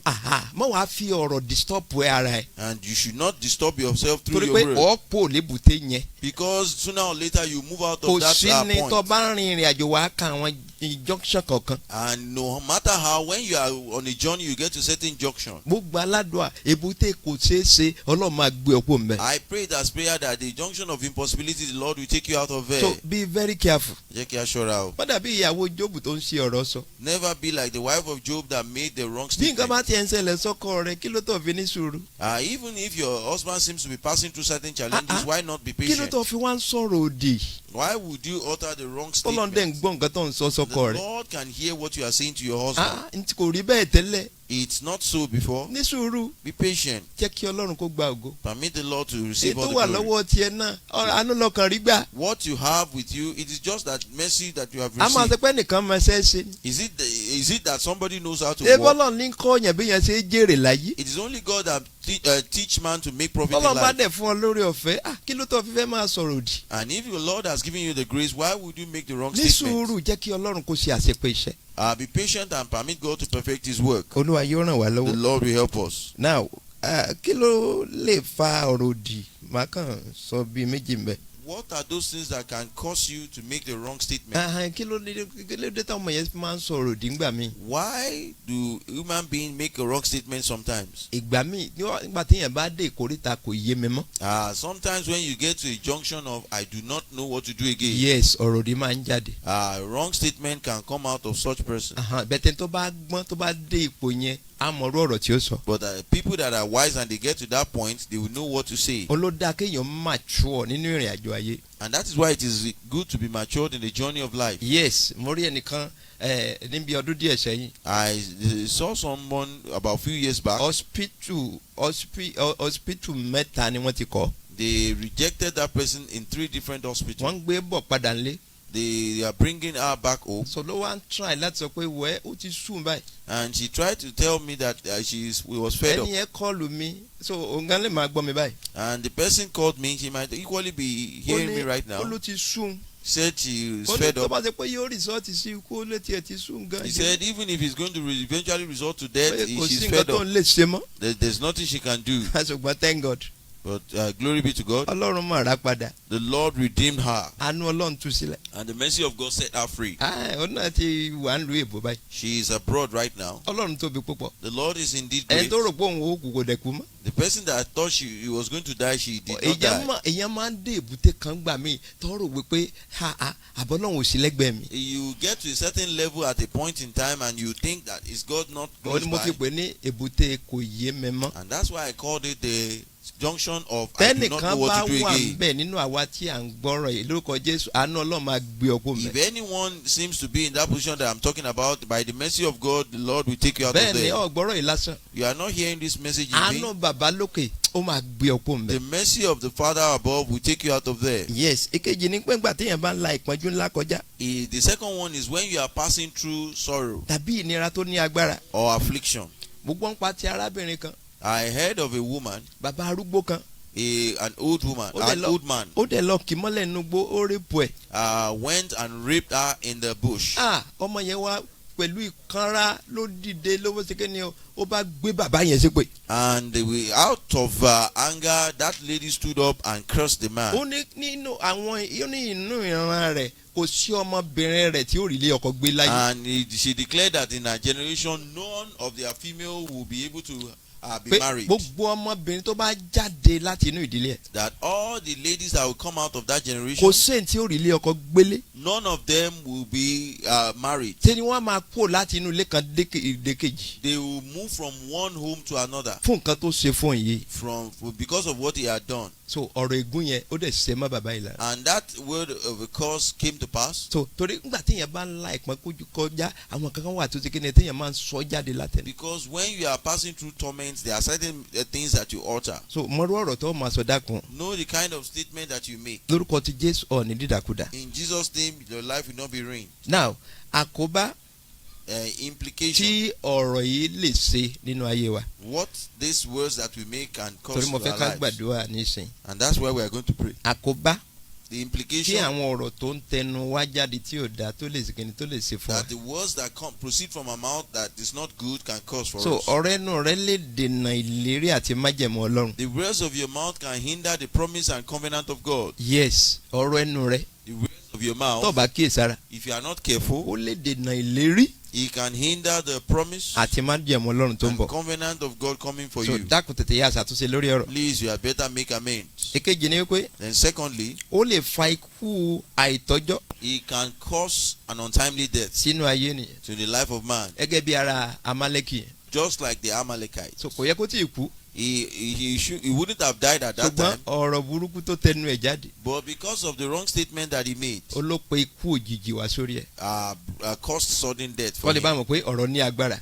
For you to know that the words of our mouth Má can be bá wọn quite ṣe powerful. ọ̀rọ̀ lò láyé. Do not misuse your Tí words in gbogbo yẹn life. ọba rí ibi ọba wà níbi kan tí gbogbo yẹn sọ̀rọ̀ yíyá sí kí ni o ní sùúrù má tètè máa sọ̀rọ̀ jáde. And if you are somewhere and people are saying all sort of things, be patient. Do not join them to say the same thing, So that wọ́n má bàa gbá ọ̀rọ̀ ẹnu rẹ mú. so that they will not hold on to your word. O ò ní fi ọ̀rọ̀ rẹ mú ẹ lórúkọ They Jésù. will not get you through your words in Jesus' name. Ó lè ṣe àkóbá ìkẹta ni ó lè ṣe àkóbá fún àyànmọ́ ènìyàn. The third one can implicate your destiny. Yes, ó lè ṣe àkóbá fún àyànmọ́ It can implicate the destiny of a man bẹ́yìn ọba kíyèsára. if you are not careful. Ó sì lè ṣe àkóbá fún iṣẹ́ ìránṣẹ́ And it can also implicate the ministry tí ènìyàn ń ṣe that you are into tí ọba kíyèsára. if you are not careful. Ìkarùn, Number 5, ó lè pe ìbínú Ọlọ́run wá sórí ènìyàn. it can attract the wrath of God on man.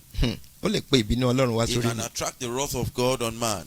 Gbogbo alámọ̀ ṣíìpù kan tó tóbi ní àgbáyé lákòókò kan. We all know of a ship that was quite huge in the Ẹni tó whole ṣe world. many years ló sì kẹ́ni ló fi build ẹ̀. But the person that brought out that ship Bẹ̀tíngbà tó ṣe spent tán several years ó doing ní it. gbàgbọ́ ní ìgboyà wípé kò sí anything tó ṣe kẹ́ni tó lè bá ṣíìpù ìjẹ́mọ̀ lọ́wọ́. And the person that initiated that idea felt that nothing can destroy that ship. Ọ̀rọ̀ náà ló sọ jáde lẹ́nu. It was a statement that he made. Tó bá tiẹ̀ wá tiẹ̀ sọ̀rọ̀ yẹn tó bá tiẹ̀ ṣe pé báà náà ló ti sọ wá sọ pé even gan tọ́lọ́run bá tiẹ̀ fẹ́ fọwọ́ kàn. And even if he was only said that, it would have been better, but he went as far as saying that even if God wants to tamper with it, Ọlọ́run gan ò lè rí nǹkan kan ṣe sí. that he cannot do anything to it. Ṣùgbọ́n at the end of the day But eventually, àti ṣípò àtàwọn èèyàn tó wà nínú ẹ̀ gbogbo wọn pátá ló ṣègbé. They all perished. Ó lè pe ìbínú Ọlọ́run wá sórí ènìyàn. He can attract the wrath of God on man. A sì sọ̀rọ̀. The misuse of a word. Gbàtí yẹn bá jẹun tó kọ́ ẹ̀ dé ń sọ̀rọ̀ bó ṣe wù. But when you are comfortable and you begin to say things as you like. Kò sí rúpò tó lè wà dákun mọ́ sí ọ̀rọ̀ sọ. No matter the position that you may occupy, do not misuse your words. Máa ní sùúrù kó tó sọ̀rọ̀ jáde. Be patient before you utter your statement. Ìjọ yẹn lè mọ̀ pé ẹni yóò mọ̀ pé Ọlọ́run ó ń bẹ láàyè bí Nebukadnesari. And on that day I knew that God was going to prove himself that he is alive. So ìkẹfà ni pé ó lè ṣe àkóbá fún ògo ènìyàn. And the sixth point is that it can cause a problem for the glory of man. Ògo tó yẹ kó tàn tẹ́lẹ̀ kò wá ní tàn mọ́. The glory that ought to shine before it will not shine. Nítorí ọ̀rọ̀ tó ti sọ. Because of the statement that he has made. Ó sì lè rán yẹn lọ sọ́run àpáàdì. And he can send the person to hell fire. Ọ̀rọ̀ láti ń sọ pa ẹ̀. We are still talking about the word. Gbogbo ohun tí mò ń sọ yìí nǹkan tọ́rọ̀ máa ń ṣe nìyẹn. All that I'm saying is what the word of our mouth can do. Ó lè ráwọn tó mọ̀ ń pa ọ̀rọ̀ kó dédé máa sọ̀rọ̀ bó ṣe wù wọ́n. You cannot see people that understand the meaning of a word to speak anyhow. Wọn ò bá jẹ́ olùkọ́. Wọn ò bá jẹ́ teacher. anything tán bá ẹnìkè bá àti wọ́n wà ń pò kan wọ́n rí i pé wọ́n á kàn dákẹ́ àwọn èèyàn pé ẹ ti tútù jù wọ́n mọ̀ tó mọ ọ̀rọ̀ ni. Whatever position they occupy, people will just keep telling them that you are too cold. Wọ́n mọ bí tó yẹ kí wọ́n ti sọ̀rọ̀ wọ́n sì mọ bí tí ò yẹ kí wọ́n ti sọ̀rọ̀. It's just because they know where they are supposed to speak and where they ought not to speak. Olúwa yóò ràn lọ́wọ́. The Lord will help us. So ó lè dènà ire tó ń bọ̀ nínú ayé nìyẹn. He can hinder the coming blessing in the life of man. Ó lè dènà ire tó ń bọ̀ nínú ayé nìyẹn. He can hinder the coming goodness concerning a man. So mo ti sọ àpẹẹrẹ náà fún wa rí arábìnrin kan tó ń wá ọmọ fún 7 years. I shared this testimony of a woman that was looking for a child for 7 years. Ó mọ̀ dààmú o. She really toiled. Bẹ̀tọ̀ wá dọ́dọ̀ ìránṣẹ́ Ọlọ́run ní ọdún kan. But she got to a man of God at a certain year. Ìránṣẹ́ Ọlọ́run yẹn gbàdúrà fún. And the man of God prayed with her. Wọ́n sọ pé màmá rẹ̀ ní problem ẹ̀. And declared that her mother is her problem. Màmá ń like òun. That my mother loves me so much, she said. Ó ṣe nǹkan kan nígbà tó wà ní kékeré. You did something while you were still young. Ó lọ sí ẹ̀kùlé, ó lọ pa pẹ́pẹ́yẹ ìyá rẹ̀. And she went to the backyard and killed the dog of her mother. Màmá dẹ̀ ké pé ta ló pa pẹ́pẹ́yẹ mi. And the mother cried that who might have killed my dog. Ó pariwo títí kò sẹ́ni tó dáhùn. She screamed and screamed, no one responded. Màmá bá sọ wípé ẹni tó pa pẹ́pẹ́yẹ ń wo. And the woman later said the person that killed her dog. Irú ẹni bẹ́ẹ̀ náà kò ní rọ́mọ bí láyé. Such a person will never have a child in life. Bó ṣe bẹ̀rẹ̀ sí wọ́ ọmọ nìyẹn. And that was when she began to look for a child. Ṣùgbọ́n nígbà tí wọ́n tú àṣírí fún. Well, when the secret was revealed to her, ó wá lọ sọ fún màmá ẹ̀. She went and told the mother. Màmá nípa ga mi ò mọ̀ pé wọ́n ni. And the mother said, wow, I never knew you were the one. Màmá wá gbàdúrà fún. And the woman prayed for her. Ó mú oṣù yẹn jẹ. She did not miss that month. Ó suffer ọdún méje. She suffered for 7 years. Nítorí ọ̀rọ̀ tí ìyá rẹ̀ sọ sí. Because of a statement that the mother made. Dákun àwa tá a máa rò pé ìyá wa kí ni ọ̀rọ̀ tó sọ yẹn wo kò sí nǹkan tí ó ṣẹlẹ̀ Mama Please, for some of us that usually think what your mother says, nothing can happen. The mother that begets you. Bàbá tó bí ọ. The father that begets you. Ẹni tó da ẹ̀jẹ̀ lé ọ lórí. That gave birth to you. Ó ní kò sí nǹkan tí ó ṣẹlẹ̀. Ọ̀rọ̀ tó sọ yẹn wo kó jẹ́ mama kò sí nǹkan tí ó ṣẹlẹ̀. And then you are saying that what they have said, that's a lie, nothing will happen. Àìlóye ọ̀rọ̀ ni. It's because we are ignorant of the word. O gbọ́dọ̀ mọ nǹkan tó ń ṣe. You must know what you are doing. Mo gbàdúrà. I pray. Ní kó bá rẹ lórúkọ ti Jésù. You not Jésù. implicate yourself in Jesus' name. So nítorí àkókò. Because of our time. So a ó ka bìkan sí àwa lọ gbàdúrà. We will read one more verse of the scripture and then pray. Ẹ jẹ́ ká ka ìwé Jacob yẹn. Go with me to the book of James again. Chapter 3 verse 9 to 12. Orí kẹta. Ó ní àwa fi ń yin Ọlọ́run àti bàbá. Ẹnu tá à ń wí látàárọ̀ yìí ó la fi ń yin Ọlọ́run. Ó ní a sì fi ń bú ènìyàn tí a dá ní àwòrán Ọlọ́run. Òun la tó fi ń bú èèyàn tí a dá ní àwòrán Ọlọ́run. Láti ẹnu kan náà ni ìyìn àti èébú ti ń jáde. Yes. Ẹ̀yin ará mi, nǹkan wọ̀nyí kò yẹ kí ó rí bẹ́ẹ̀. Kò yẹ bàbá ní kò yẹ kó rí bẹ́ẹ̀ ọ̀rọ̀ Ọlọ́run nìyẹn. Orísun a máa sun omi tútù àti omi ró jáde láti ojúsun kan náà wá bí. Yes. Ẹ̀yin ará mi, igi ọ̀pọ̀tọ́ a lè so èso ólífì bí. Yes. Tàbí àjàrà lè so èso ọ̀pọ̀tọ́.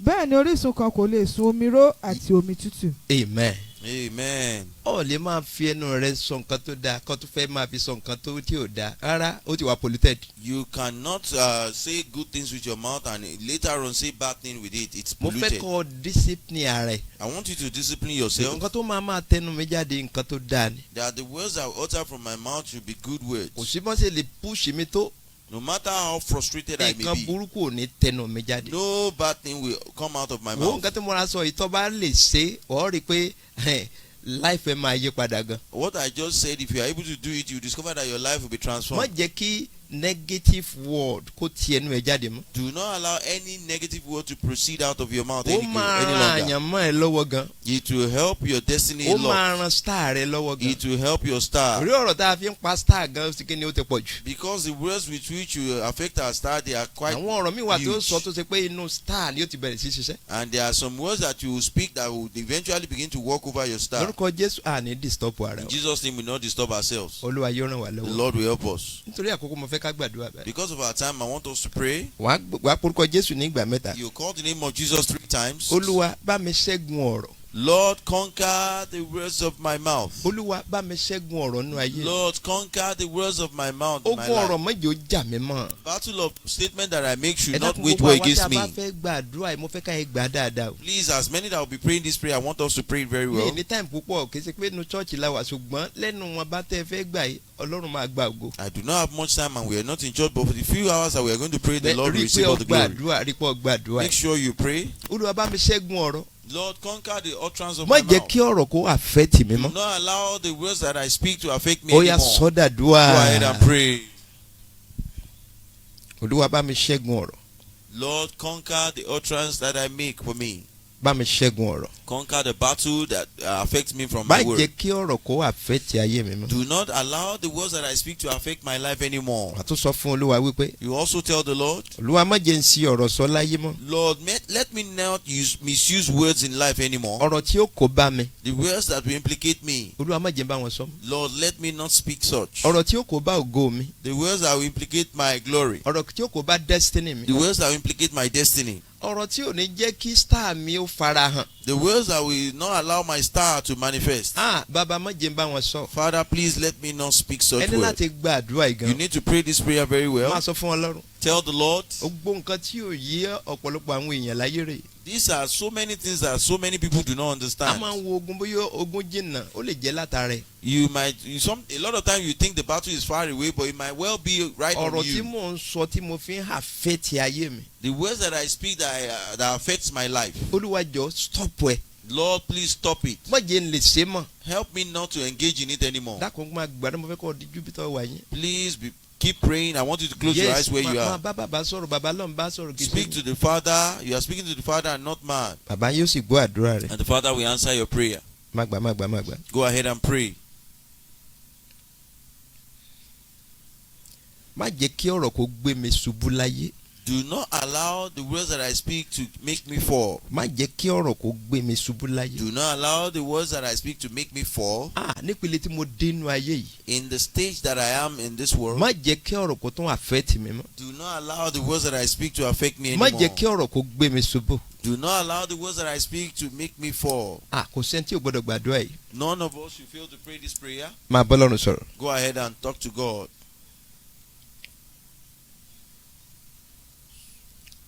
agbára tó ṣẹ́gun ọ̀rọ̀.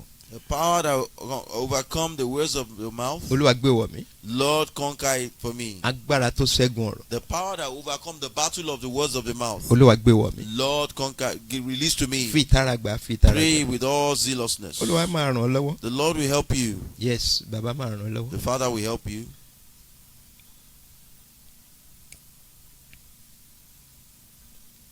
wọ́n á béèrè fún ẹ̀mí ìkóra ẹni ní ìjánu.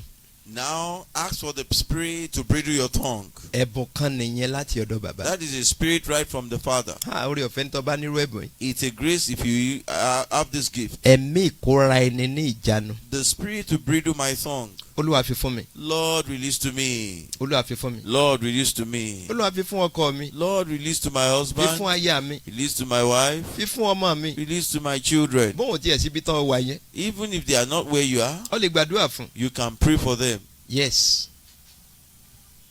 ẹ̀mí ìkóra ẹni ní ìjánu.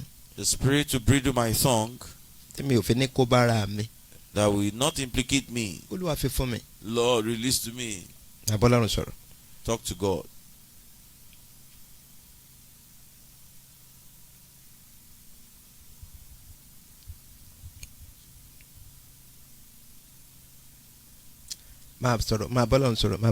Go ahead and talk to God.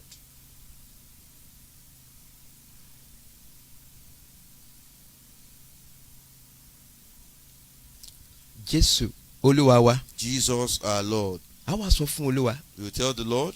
Gbogbo pàǹtírí tí ọ̀tá gbá sínú ọ́fíìsì mi lọ́wọ́lọ́wọ́. Every death that the enemy has swept into my office. Gbogbo pàǹtírí tí ọ̀tá gbá sínú ṣọ́ọ̀pù mi. Every refuse that the enemy has gathered in my shop. Olúwa jọ̀ọ́ ń palẹ̀ mọ́ lọ́wọ́lọ́wọ́. Lord, by your mercy, clear it all. Gbogbo pàǹtírí tí wọ́n gbá láti inú ẹ̀mí òkùnkùn. The refuse that they have swept in the kingdom of darkness. Láti ṣàkóbá fún iṣẹ́ mi ní ọ̀sẹ̀. To implicate my work this week. Máa gbàdúrà pé Olúwa bá gbàdánù. Pray that Lord sweep them all Olúwa away. gbàdánù. Lord sweep them all away. Olúwa gbàdánù. Lord sweep them all Olúwa away. gbàdánù. Lord sweep them all away. Olúwa gbàdánù. Lord sweep them all Olúwa away. gbàdánù. Lord sweep them all Bá ń away. gbàdánù. Sweep them away. Gbogbo pàǹtírí ayé. Every refuse of the Tí enemy wọ́n lọ kó sínú ṣọ́ọ̀pù mi. that they have gathered in my shop. Kí n má bàa lè tà mọ́. So that I will not make sales any Olúwa bá ń longer. palẹ̀ mọ́. Lord, clear it all. Nínú ọ́fíìsì mi ló wà ní. Is it in my office? Nínú ṣọ́ọ̀pù mi ló wà Is ní. it in my shop? Ẹ̀mí mímọ́ o. Holy Spirit, Palẹ̀ mọ́. clear it all. Bá ń palẹ̀ mọ́. Clear it all. Bá ń palẹ̀ mọ́. Clear it all. Bá ń palẹ̀ mọ́. Clear it all. Bá ń palẹ̀ Clear mọ́. it all. Máa bọ́ lọ́run sọ̀rọ̀. Go ahead and talk to God.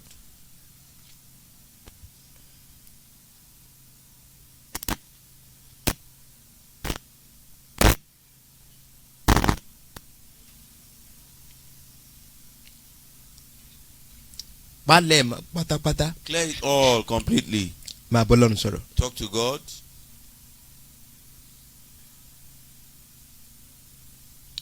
Jésù Olúwa wa. Jesus our Lord.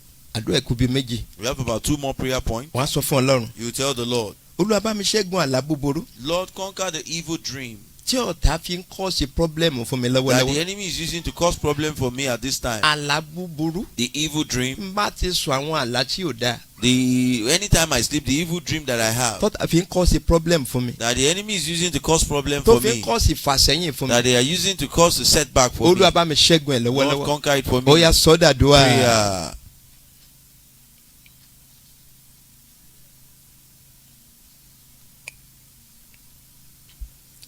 Bá mi ṣẹ́gun ẹ̀ Olúwa. Conquer it for me, Lord.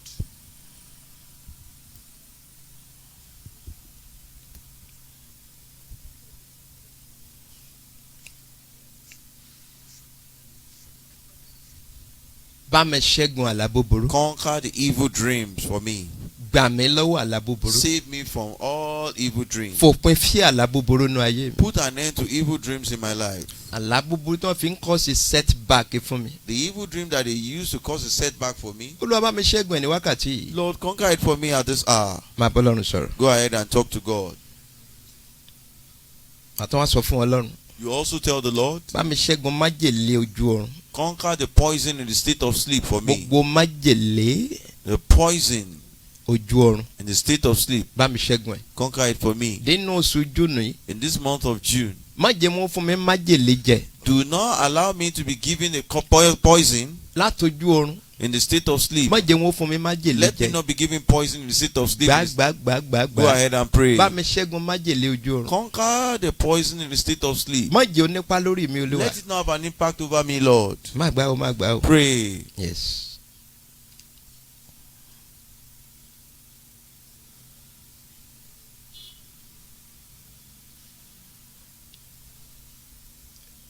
Wà á tún sọ fún Olúwa. You also tell the Lord, Yálà ọmọdé ni o.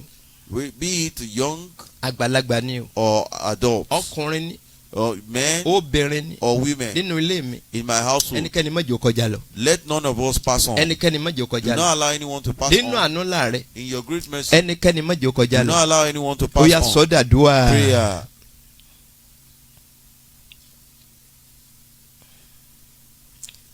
Má jẹ́ kí ẹnikẹ́ni kó kọjá lọ. Do not allow anyone to pass on. Ìbá àsọmọdé nínú ilé mi.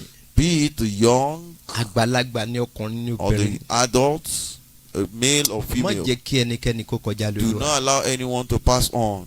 Máa bá Ọlọ́run sọ̀rọ̀. Talk to God.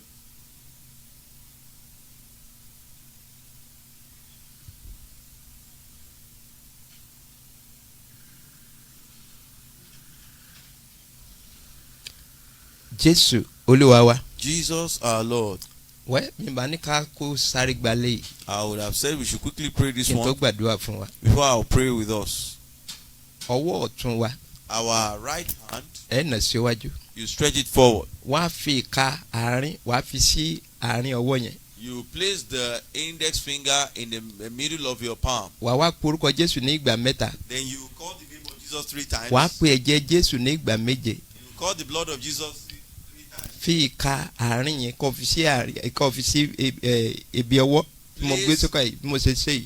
Place the index finger in the center of your palm. This is the prayer we are going to pray. The mark that they have done in this hand, for me not to make sales in life, Lord of Jesus destroy it. Lord of Jesus destroy it. You pray. Turn it to prayer.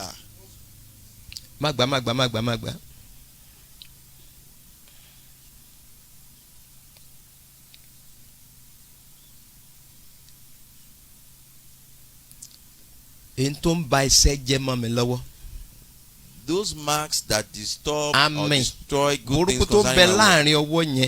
The evil mark in the center of my palm that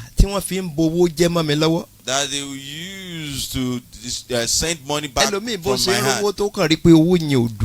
Some people, as much as they have money, the money does not remain in their hand. Brethren in the Lord, this is not ordinary. The mark in the center of my palm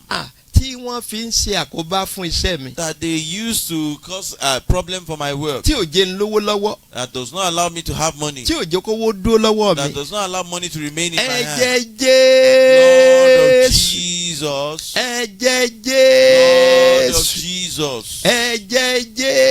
Lord of Jesus,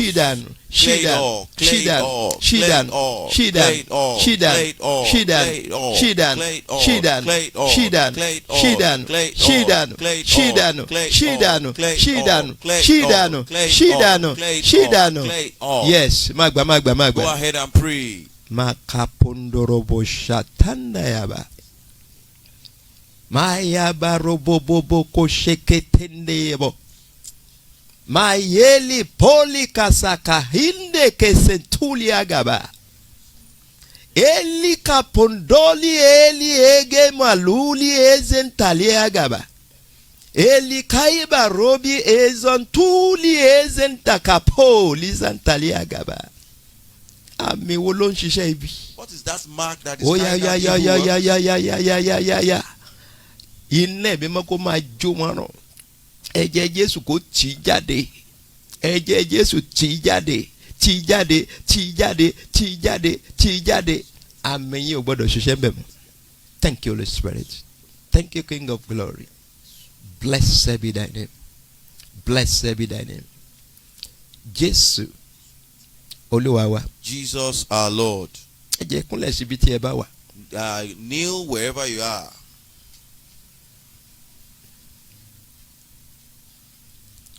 Ẹ tún lè ṣe o jù bẹ́ẹ̀ lọ lẹ́ẹ̀kan sí. Ẹ tún lè ṣe o jù bẹ́ẹ̀ lọ lẹ́ẹ̀kan sí. Bẹ́ẹ̀ ti ṣe láyé ọjọ́ sí. Bẹ́ẹ̀ ti ṣe nígbà wọn ni. Ẹ tún lè ṣe o jù bẹ́ẹ̀ lọ lẹ́ẹ̀kan sí. Bàbá mo dúpẹ́ fún ọ̀rọ̀ rẹ. Father, I thank you for your word that you have sent. Ọlọ́run gbogbo àgbáyé mo dúpẹ́ lọ́wọ́ rẹ. God of the entire universe, I give thanks to you. Ọba padà mo dá gbogbo padà ṣe ọ̀dọ̀ rẹ. Bàbá ló kọ Jésù gba ọpẹ́ wa. Bàbá ló kọ Jésù gba ẹ̀yìn wa. Ògo ni fún orúkọ mímọ́ yín. Bàbá gbogbo àwọn ọmọ rẹ ti gbọ́ ọ̀rọ̀ rẹ. Agbára ọ̀rọ̀ tó lè ran ayé wọn. Lórúkọ ti Jésù Olúwa bá wọn ṣẹ́gun ẹ̀. Lórúkọ Jésù Olúwa bá wọn ṣẹ́gun ẹ̀. Nípasẹ̀ ọ̀rọ̀ ẹ ò ní ṣubú. Nípasẹ̀ ọ̀rọ̀ àyànmọ́ yín kò ní wà damage. Your destiny will not be damaged. nípasẹ̀ ọ̀rọ̀. Through the utterance of our mouth. ògo yín ò ní bàjẹ́. Our glory will not be destroyed. Ọlọ́run àṣẹ ìpè mi. God of the authority of my bí wọ́n calling. ṣe kúnlẹ̀ yìí. As we are all on our knees. gbogbo àmì nínú ọwọ́ yẹn. Every mark. ẹ̀jẹ̀ Jésù tì jáde. Lord of Jesus clear it all. ẹ̀jẹ̀ Jésù tì jáde. Lord of Jesus clear it all. ẹ̀jẹ̀ Jésù tì jáde. Lord of Jesus clear it all. ẹ̀jẹ̀ Jésù tì jáde. Lord of Jesus clear it all. gbogbo tọ́mọ aráyé ti ṣe. Whatever the enemy might have done. kọ́ ọ má bàa lówó lọ́wọ́. For us not to have money in life. kọ́ ọ má bàa lákòjọ. That we will not be able to bọ́ ọ build ṣe ń good things. sàméyè. As you say, ó yá kó máa dòkú. Lord, it is lórúkọ destroyed. Jésù kó máa dòkú. In Jesus' name it is lórúkọ destroyed. Jésù kó máa In dòkú. Jesus' name it is lórúkọ destroyed. Jésù kó máa In Jesus' dòkú. name it is lórúkọ destroyed. Jésù kó máa In Jesus' dòkú. name it is destroyed. àṣẹnẹ. It's a decree. ìwọ arábìnrin yẹn. You that lórúkọ woman. Jésù. In the name of ó yá Jesus. gba ìtúsílẹ̀ bẹ́ẹ̀. Receive your deliverance. gba ìtúsílẹ̀ bẹ́ẹ̀. Receive your deliverance. gba ìtúsílẹ̀ bẹ́ẹ̀. Receive your deliverance. gba ìtúsílẹ̀ Receive your bẹ́ẹ̀. deliverance. alágbára ayé rẹ. The evil forces lórúkọ of ti your life. Jésù olùgbàlà. In the name of Jesus, ó yá Savior. kó forísùn àpáta. He hit the rock. ìmọ̀ rẹ̀ lórí ẹ̀ kó The dasán. counsel over us is gone ìmọ̀ rẹ̀ rendered to lórí ẹ̀ naught. kó dòkú. The counsel over us is rendered gbogbo to naught. àdúrà fún gbogbo wa lápapọ̀. I pray for us all. ẹ̀jẹ̀ Jésù kó bò wá. Lord of Jesus flow on us. ẹ ra àánú gbà. We all receive mercy. ẹ ra àánú We gbà. all receive mercy. látòrí ìtẹ́ bàbá. Right from the throne of the gbogbo Father. èèyàn tó ń sàmì. Everyone saying ẹ it. ra àánú gbà. We receive mercy. lẹ́yìn wàásù yìí. After this message, ìlérí Ọlọ́run yóò ṣẹ mọ́ the yín promise lára. of God will be fulfilled in nínú our lives. ọ̀sẹ̀ yìí. This week, oréré àrítọ́ka sí. a good thing that bàbá máa ṣe fún the yín. Lord will do for us. àti jẹ àti mú. To eat and to àti feed, ná àti lò. to spend money, kò ní nira fún it ọ. will not be difficult lórúkọ for us. Jésù kò ní nira In fún ọ. Jesus' name, it will not be bàbá máa difficult. bá ẹni rẹ The pàdé. Lord will meet with our needs. bàbá máa bọ̀ The láṣìírí. Lord will bí recover our sẹ́ẹ̀rì ò secret. bá lọ déédéé Even if tẹ́lẹ̀. your work is not running láti òní smoothly, lọ. right from now, iṣẹ́ yẹn máa lọ déédéé. that work will run smoothly. èmi máa tì ọ́ lẹ́yìn. The Holy Spirit will support bàbá you. máa gbẹ̀tọ́ rẹ fún The ọ. Lord will take back your right. lẹ́yìn àdúrà yìí. Right after this prayer, wàá celebrate. you will celebrate. wàá gbégbá ọpẹ́. You will give thanks. lórúkọ bàbá. In the name of Father, lórúkọ ọmọ. in the name of the Son, lórúkọ ẹ̀mí in the name mímọ́. of Holy mo Ghost. gbà aládùúgbà o. I pray. ibi tó o ti ń jò yẹn. Where you are ẹ̀jẹ̀ leaking, Jésù mo fi dì. I seal it with the blood ọ̀ of tó Jesus. jò You mọ́. will not leak àánú anymore. Ọlọ́run kó yí yín ká. Mercy of God àbọ̀ surround Ọlọ́run us. kó wà lórí ìdílé Protection yín. of God be over our ẹnikẹ́ni ò family. ní fòk sẹ́lẹ̀ kú. None of us will die on ọmọdé time. ò ní kúnú lé yín. Your child will not die. àgbà ò ní kọjá The lọ. adult will not ọkùnrin ò die. ní kọjá The male lọ. will not pass on. obìnrin ò ní kọjá The lọ. women will not má pass on. jẹ̀mú ikú òjijì. The covenant of sudden ẹ̀jẹ̀ death. Jésù ó bàjẹ́ Blood of bẹ́ẹ̀. Jesus destroyed. ẹ̀jẹ̀ Jésù ó bàjẹ́ Blood of bẹ́ẹ̀. Jesus destroyed. ẹ̀jẹ̀ Jésù ó bàjẹ́ Blood of bẹ́ẹ̀. Jesus destroyed. lórí ọmọ rẹ Over yẹn your ọ̀ child, ní kábàámọ̀ you will not ọ̀ ní regret. sọkún You will not ẹ bá weep. fẹ́ fọmọ bọ̀ nínú jẹ́. Anyone that wants to make lórúkọ you to be Jésù sorrowful ọ̀run concerning yílé your lórí. children, the heaven transfer ààbò it Ọlọ́run over kó them. wà lórí àwọn ọmọ The yẹn. protection of God be over bẹ́ẹ̀ these ni yóò children. rí. So shall it be. ẹ celebrate. We will celebrate. lórúkọ ti bàbá. Name of Father, lórúkọ ọmọ. name of the Son, lórúkọ ẹ̀mí name mímọ́. of the Holy Ghost. àṣẹ ti gùn. Authorities over it. Jésù Olúwa wa. Jesus our Lord. adúpẹ́ lọ́wọ́ Ọlọ́run You give thanks to God fún ohun tí Olúwa ṣe nínú ìṣètò ni. for what the Lord did in today's service. a rò pé a wà ní chọ́ọ̀chì lọ́wọ́ lónìí ni. We thought we were going to be in church today. bẹ̀tù wẹ́ bó ṣe wo ni bàbá ṣe é sọlá. The Father can do as He please. mo mọ̀ pé láìpẹ́ láì jìnnà I know very, very soon a ó padà sínú chọ́ọ̀chì. we will return back to church. sáàjì àfọkàn wa balẹ̀. Let's just relax our mind. so àwa ní ká máa gbàdúrà. And we have to keep praying. ibi kan ò ní ṣẹlẹ̀ sí wa. No evil will happen to us. àrùn burúkú yẹn kò ní yanu létí. That evil virus will not come into our lives. ọkàn gbogbo yín máa balẹ̀. Our mind will all be settled. ẹjọ ẹjẹ àkíyèsára fún ìbínú inú ọ̀sẹ̀ yìí. Please, let's be very careful for anger this week. anything tó bá lè fẹ́ kọ́sì nǹkan bí dákan má dọ̀wọ́lé. Whatever it is that will cause you to be angry, do not àbátẹ̀ embark sí mú on ọ it. bínú gan sí kí ni wà very careful. Even if anyone will cause you to be angry, be pápá very careful. ẹ̀yin baálé. Particularly the husband. ẹ ní sùúrù fáwọn ìyàwó yín. Be very patient with your wife. ẹ ní rálá kò bá lórúkọ ti You will Jésù. not come in contact with ìlérí tó with ń bọ̀ implicators. fún yín lórúkọ ti Jésù. The promise that is